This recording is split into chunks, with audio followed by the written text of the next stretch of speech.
Olá, tudo bem?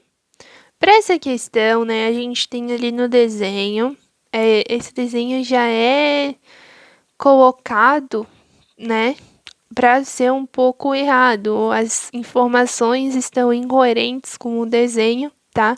Se você fizer os cálculos a partir do desenho, dá certo. Se você fizer os cálculos a partir das informações, não dá certo.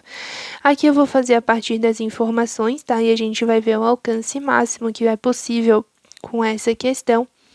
Mas ela tá toda muito incoerente, a prova tá mal formulada, né? Mas ali, se você fizer pelo desenho, no caso, né, considerando 5 metros como a altura máxima, daí a velocidade vertical inicial teria que ser de 10 metros por segundo, né, que é diferente da velocidade vertical inicial que a gente vai ver aqui que tem. Então, vamos fazer mais ali pelas informações para você entender mesmo como é que faz a questão.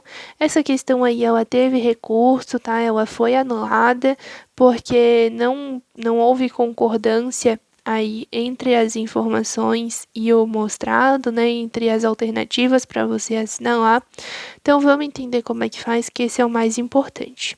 Quando nós temos aqui, a gente tem a matéria de lançamento oblíquo, né? Que é quando você lança um corpo, no caso você está lançando a água, como ali, né, considerando a situação como um lançamento de projéteis, que no caso é o lançamento oblíquo, existem duas possibilidades. Existe o alcance mínimo para uma determinada altura, que é a primeira vez que esse corpo vai passar por essa altura, e existe o alcance máximo, quando ele já passou lá pelo ponto máximo, né, de altura máxima, e ele vai voltar a descer aqui, passa novamente por essa altura. Aí esse ponto é o alcance máximo que a gente vai ter, tá bem? Então, no caso aqui, né, essa altura seria de 5 metros, conforme o enunciado já fala pra gente, o segundo andar está a 5 metros. Aqui nós temos uma velocidade inicial, né, de 72 km por hora, que é igual a 20 metros por segundo. Desconsideramos todos os atritos. Dessa velocidade, nós temos duas componentes, a componente horizontal e a componente vertical. Componente horizontal a gente chama de Vx e a vertical de Vy. E a gente pode fazer um triângulozinho com elas, onde a velocidade total é a hipotenusa e essas duas velocidades formam 90 graus entre si. Então a gente pode aplicar as relações trigonométricas de seno e cosseno. O seno é cateto oposto sobre hipotenusa, então fica Vy sobre 20. Logo, Vy é 20 vezes o seno de θ, que é 0,77, ou seja, Vy é 15,4 metros por segundo. E o cosseno de θ é cateto adjacente sobre hipotenusa. Então, fica Vx sobre 20, que é igual a 20 vezes o cosseno de θ, que é 0,64. Então, Vx fica 12,8 metros por segundo, tá bem? Aí, agora, a gente vai começar a calcular. Primeira coisa, a gente tem que descobrir o tempo que leva para chegar aqui, né? Como é o alcance máximo, então é na segunda descida. Aí a gente pode aplicar em uma única fórmula. Existe a possibilidade de fazer, né, separadinho, mas, como eu vou mostrar aqui depois para você, mas o melhor que a gente tem a fazer é fazer tudo por uma única fórmula. Por quê? A gente tem velocidade inicial, a gente tem aceleração, a gente tem posição inicial, a gente tem posição final e a gente quer saber o tempo. Então, essa fórmula aqui é o mais adequado. A posição final vai ser de 5 metros. A posição inicial é de 0 metros, vai partir do solo, né? Aí a velocidade inicial, a velocidade vertical inicial, né, que é o movimento uniformemente variado, 15,4 metros por segundo. Lembrando que só a parte vertical é uniformemente variada e a parte horizontal é constante, é movimento uniforme. A aceleração é a gravidade que está para baixo. Aí agora cabe a gente saber um pouquinho de orientação da trajetória, né?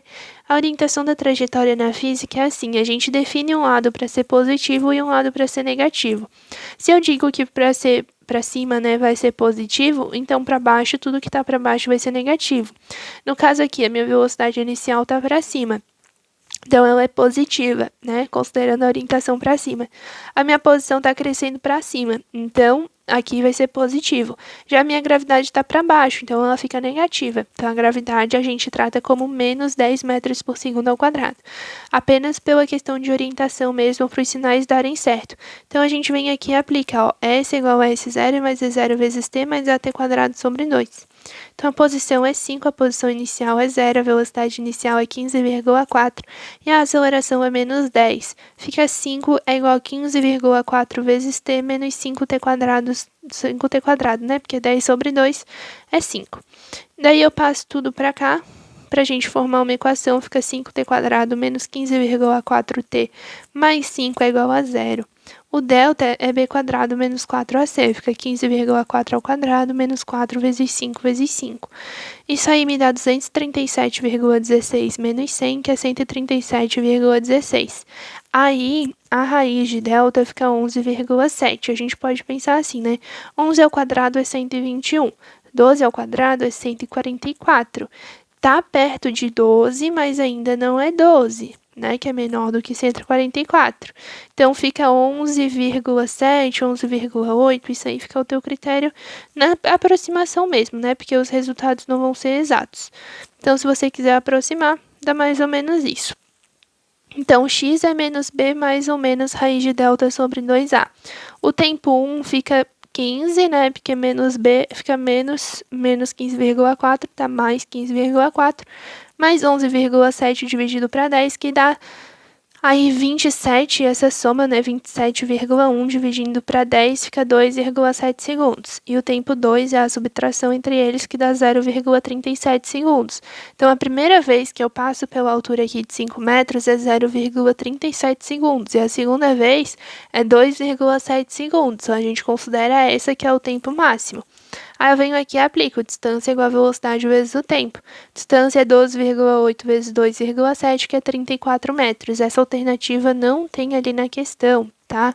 Se você fizer pela fórmula do alcance máximo, dá mais ou menos essa distância também, indicando que realmente é esse valor e não tem nenhuma alternativa ali. Por quê? Porque os dados estão incoerentes, né, com o que foi pensado ali para a questão. Então, não dá para fazer ela.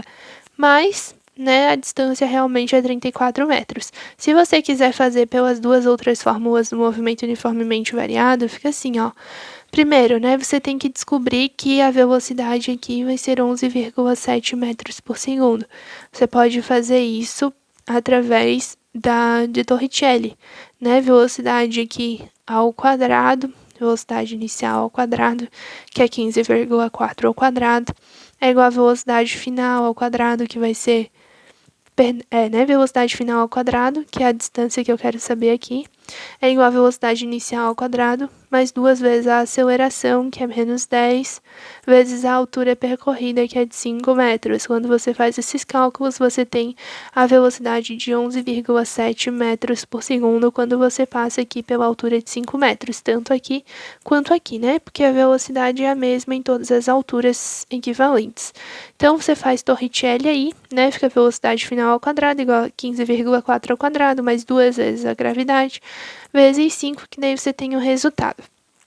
Então, aqui, ó, fica na subida, velocidade vertical no ponto mais alto, 0, né? Porque aqui tem apenas velocidade horizontal. Velocidade inicial, 15,4, menos 10 vezes t da gravidade. Aí agora o tempo, 15,4 dividido para 10, que dá 1,54 segundos, ou seja, para subir é 1,54 segundos. Para descer, a velocidade para cá é 11,7, né? Já aqui para baixo. Então, como agora eu estou considerando a velocidade para baixo, também a gravidade vai ficar positiva, tá? Porque vai estar tudo para baixo. Então, 11,7 é igual a velocidade inicial, partindo aqui do ponto mais alto, 0, mais 10 vezes t. O tempo fica 11,7 dividido para 10, que é 1,17 segundos. Somando isso tudo dá 2,7 segundos também, que quando você multiplica ali dá aproximadamente 34 metros. Então, o alcance máximo é de 34 metros, tá bem?